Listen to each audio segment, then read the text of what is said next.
Welcome to Big Blend Radio's Quality of Life show with Nancy and Lisa, the mother-daughter travel team and publishers of Big Blend Radio and TV magazine and Parks and Travel magazine.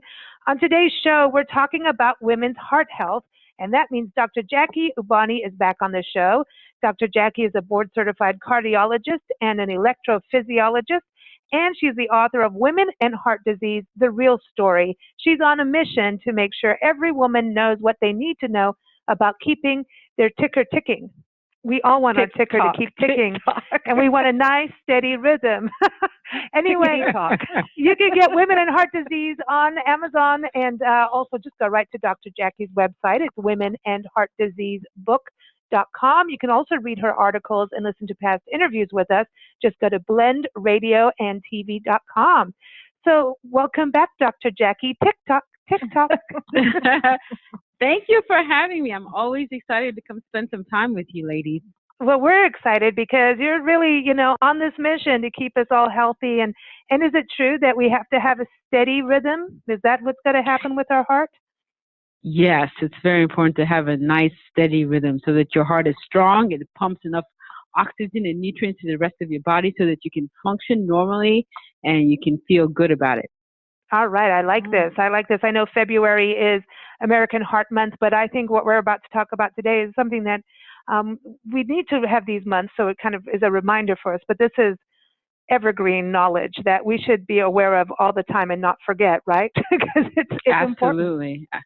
Absolutely. And February helps remind us that, we need to think about women and heart disease and think about ways to decrease your risk for death from heart disease. Because this is the number one cause of death for us ladies. It is. Heart disease remains the number one killer of women in the United States today.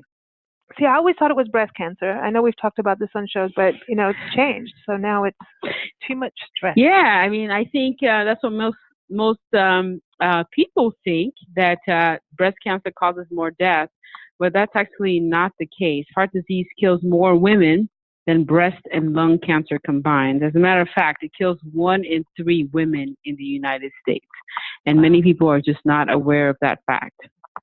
Wow. I think we put ourselves under too much stress. Mm-hmm. I think so. Women are doing more and more. It's the multitasking thing that we do. Or attempt to do. Yeah.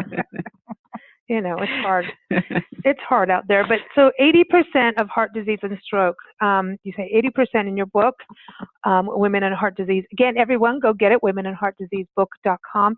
80% of heart disease and stroke can be prevented by simple lifestyle changes, things that we've talked about over the years here, but it's really always good to remember this. We're also coming off of, are we following through on our New Year's resolutions? We're getting into springtime, so we need to think about spring cleaning our body and what we eat and what we do. How much, when we talk about lifestyle change, is it about food? Well, it's first of all, I just want to just emphasize the fact that heart disease is a devastating disease, but it is preventable. Can you imagine that you can decrease your risk for heart disease by up to 80% by just some simple lifestyle changes? So you actually have the power. You have the power to decrease your risk for heart disease, and it just takes some simple changes in your life that you can implement to decrease these changes. So there are many of these changes that you can do, and we talk about them all the time, but it's very important to emphasize how important these changes are and how they really can decrease your risk for heart disease. Exactly. And little things. You can start small and, get bigger on as we go. I know in the February issue of Big Blend Radio and TV magazine, February, March, April issue, our spring issue, all of our recipes are either vegan or vegetarian.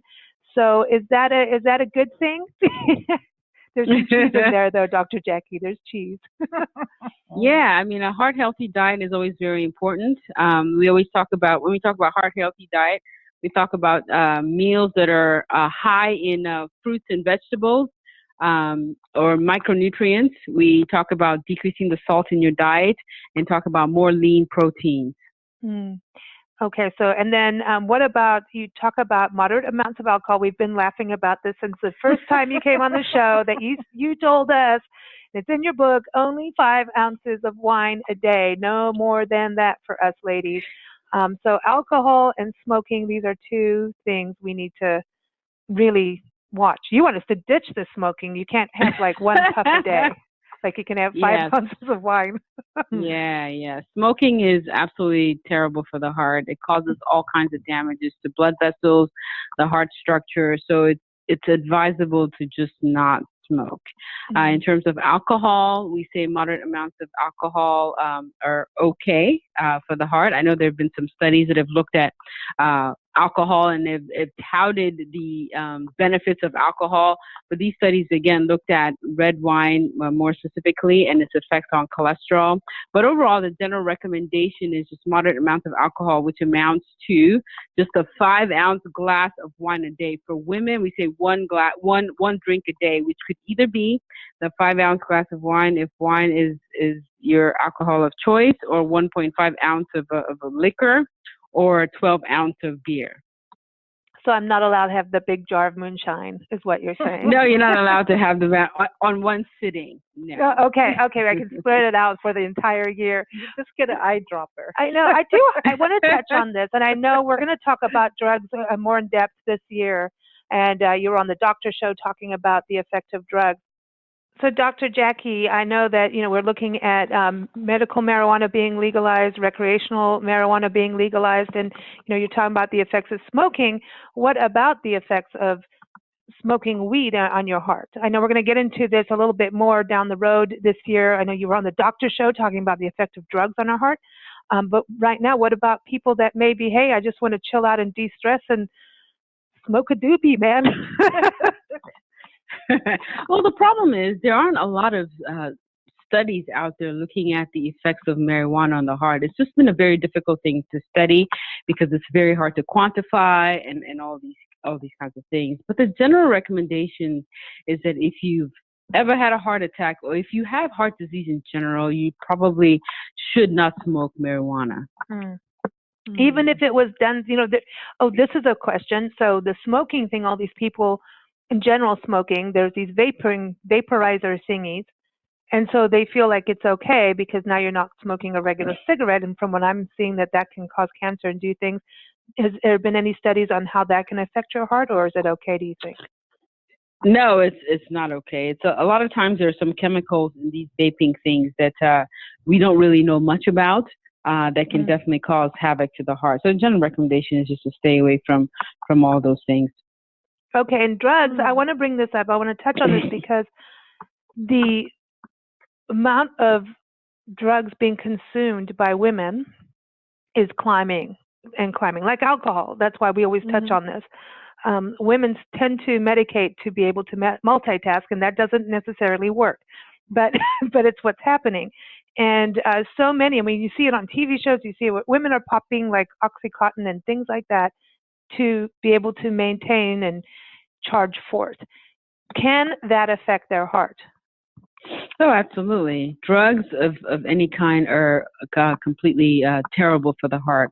Overall, the stimulant kind of drugs causes your blood pressure to increase and causes your heart to race. And over long term, these effects can be very detrimental to the heart. And these effects could actually be long term. So if you use drugs for a long period of time, you can actually see the effects of these drugs on your heart, 10 to 20 years after you've quit doing these drugs. So it's just not a good idea to start using these drugs in the first place. Wow. So I get these emails all the time. Nancy gets weird emails. And I don't open them because I don't trust them. But the headlines always say, like, if don't eat this food after 7 p.m., it will trigger a heart attack.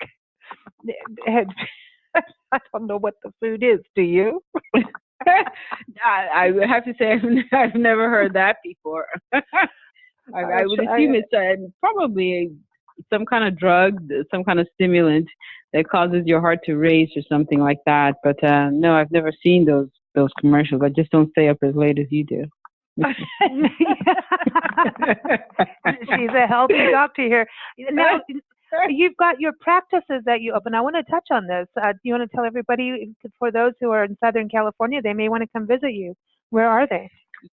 Yes, I have my practice. I just opened up less than a year ago. It's called Cardiovascular Wellness Institute. You can go to my website at www.cvwellnessinstitute.com.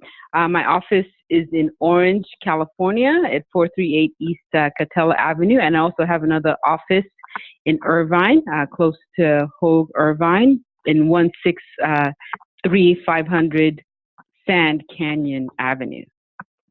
She's getting around. Wow. She's taken over Southern California. I'm just saying. Now, don't you get overworked. I know. You got to watch that ticker of yours, Dr. Jackie. And, I talk about this because there is such a thing as seeing your doctor. So when people come to you, do they come specifically, to be checked for hearts, or is that, how's my heart health? Or do you go to your general physician for a general thing, and then they go, you may need some heart attention, and then they send them to you? Yeah, so the general practitioners are usually the first ones to come in contact with patients and determine their risk for heart disease. And if they determine that the patient is at high risk for heart disease, then they go on to refer patients to cardiologists. A lot of times, because the risk factors for heart disease, patients tend to be asymptomatic for a long period of time, and so they never think to come see the cardiologist. So the first line of diagnosis is usually your primary care doctor. But again, they're patients who already have a history of heart disease or have a long family history of heart disease, and they're concerned about their heart health. Now, those patients can sometimes just come directly to see me for further evaluation. Okay. And so then you talk about the importance of blood pressure and blood sugar and cholesterol. So let's start with blood pressure. I know the last time you were on the show, you were talking about the blood pressure thingies, the rules have changed. Yeah. So again, blood pressure, we consider this the silent killer, again, because patients have absolutely no symptoms until something catastrophic happens. So unless you're checking your blood pressure at home, you don't really know if you have high blood pressure. So the American Heart Association recently came up with updated guidelines in 2017, where they actually made the cutoff for elevated blood pressure lower, which is probably now included a whole lot more of us who thought we had normal blood pressures. And they've done this because they've seen that over the years and over the years of their studies, that patients with blood pressures, even in the 130s, which we used to consider normal, end up with cardiovascular events that could be detrimental. So the most recent guidelines states that normal blood pressure is anything below 120/80. Okay. And so what happens, if you're in trouble, the lifestyle changes that you were even talking about, like alcohol, smoking, increased physical activity, we can't forget about that. Got to take your 1 hour walk. So, That's right. That's yeah. right. That's why we do the park thing, which you're going to talk about, exploring the parks in your area and doing walks. Yeah, those kinds of things are important for cardiovascular health. So you want that for your blood pressure, which helps your heart. Now, if you take care of your lifestyle changes, like taking walks in the park, and everyone, Dr. Jackie has assigned Nancy on a story series, I should say, on a mission to document as many 1 hour walks in parks as we go on our Love Your Parks tour. By May 1st, we'll be off and running, Dr. Jackie. There will be no more home for us. We're off That's and right. running. That's exciting. Traced across the country. We're going to take Dr. Jackie with us and tell everybody, come on for a 1 hour walk to help your heart. If we do enough 1 hour walks, that can really help our blood pressure, right? Just in terms of stress and getting out there and getting some fresh air. Absolutely. If your blood pressure is, slightly elevated, it's always a good idea to increase your physical activity, going out, taking walks, making it fun, like you guys make it fun, which then encourages people to do it. These little things really go a long way in preventing heart events down the line. Okay, and you talk about the events. That's when you have an attack, right? Yes, when you have a heart attack or heart failure, or you have problems with your valves or any ailment involving the heart. Okay. And the blood pressure part, because then, whenever we've talked about this before, like Nancy has a trip out whenever she goes to the dentist, it's like, now suddenly she has high blood pressure. And then then she's fine. So there's these things that can trigger it. I'm a baby. And then the doctors, that's it. Now you need to be on blood pressure medicine. And if it's not always like that, you need to, you know what I mean? You have to have that balance. And blood pressure stuff. Those pills.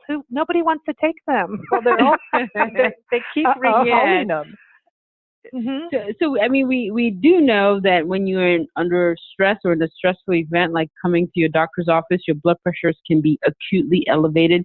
So we don't really give you a diagnosis of high blood pressure just based on one blood pressure recording in a stressful event. It's usually better for you to take your blood pressures on a regular basis at home. I say 2 to 3 times a day for 1 to 2 weeks, and then take those recordings to your doctor for evaluation. And we want to see that on average, most of your blood pressure numbers are staying within normal.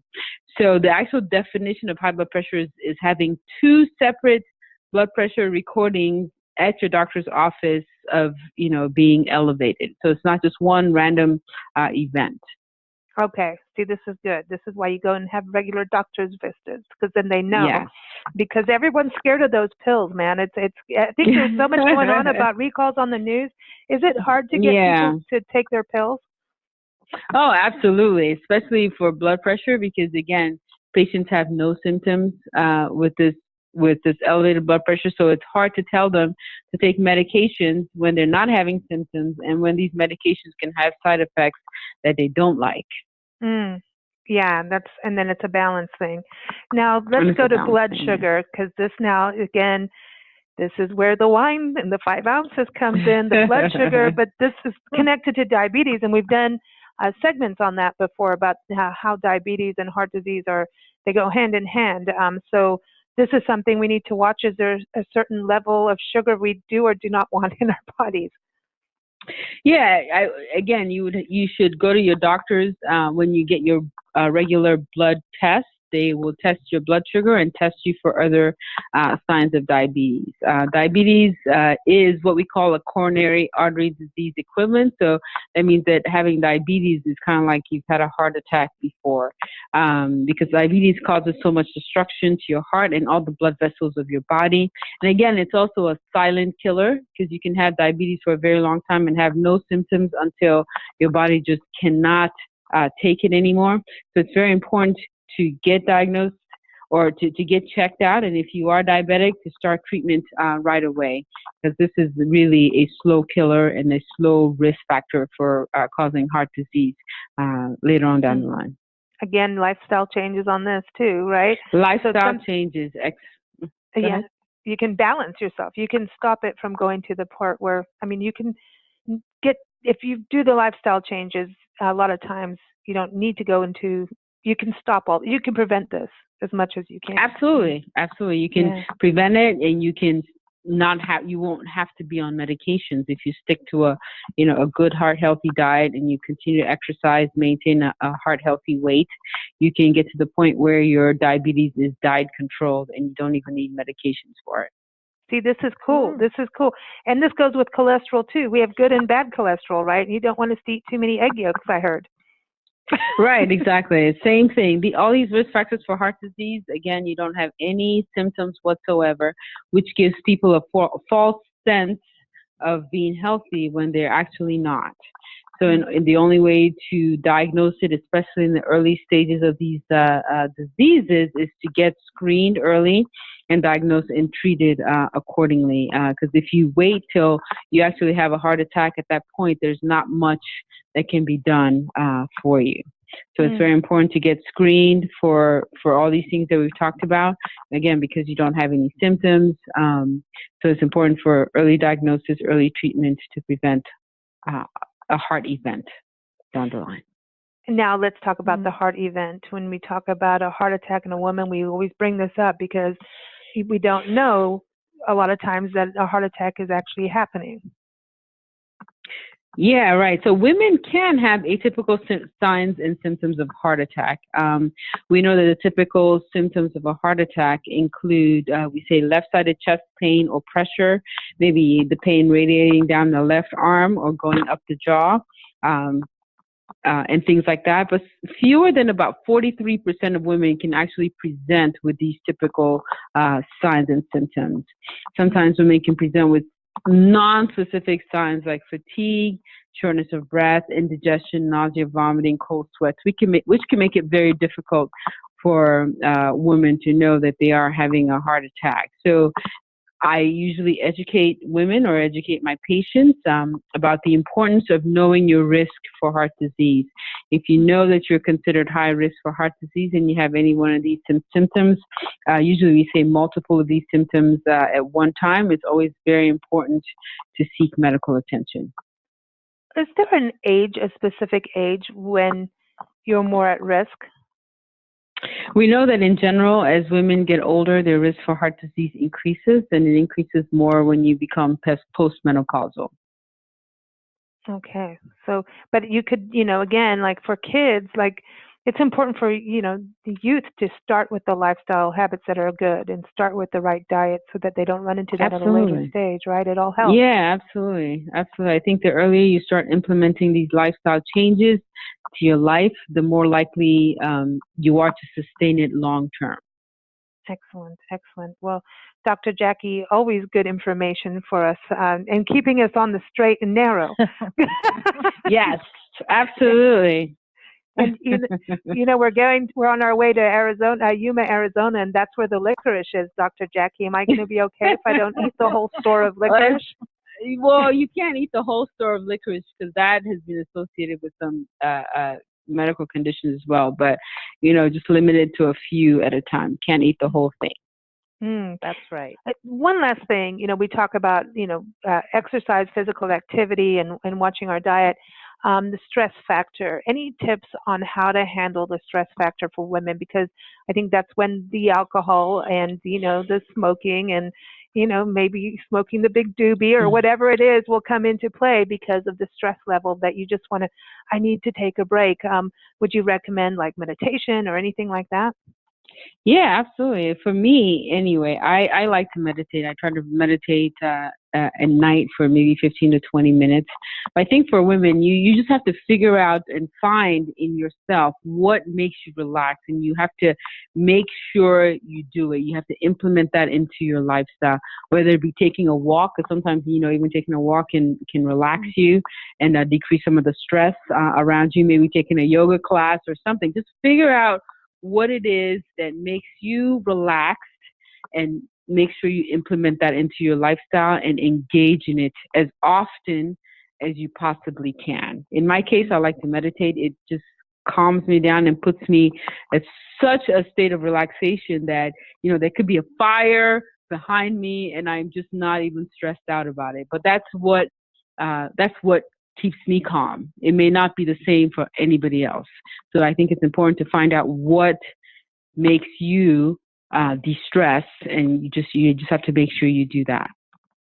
Excellent. Sounds smart to me. Good advice, Dr. Jackie, as always. I like it. As always, everyone, Dr. Jackie's book is Dr. Jacqueline Eubany, author of Women and Heart Disease, The Real Story. You can get it on Amazon. It's a bestseller, so go get it.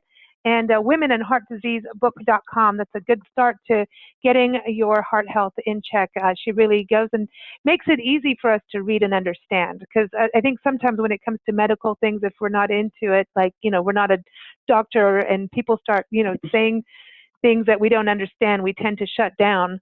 And, and there's big words, Dr. Jackie, like electrophysiologist and things like that. It gets scary, but your book makes it very easy to read, and because you have real stories, people's stories in there that we can identify with. So everyone, again, womenandheartdiseasebook.com. Dr. Jackie's tips and articles, including tips for women that we talked about today. You can see them all at blendradioandtv.com. And Dr. Jackie, we have a special song for you, We always like to have music for you. And Nikki Chris, you've been on the show with her, singer-songwriter Nikki Chris.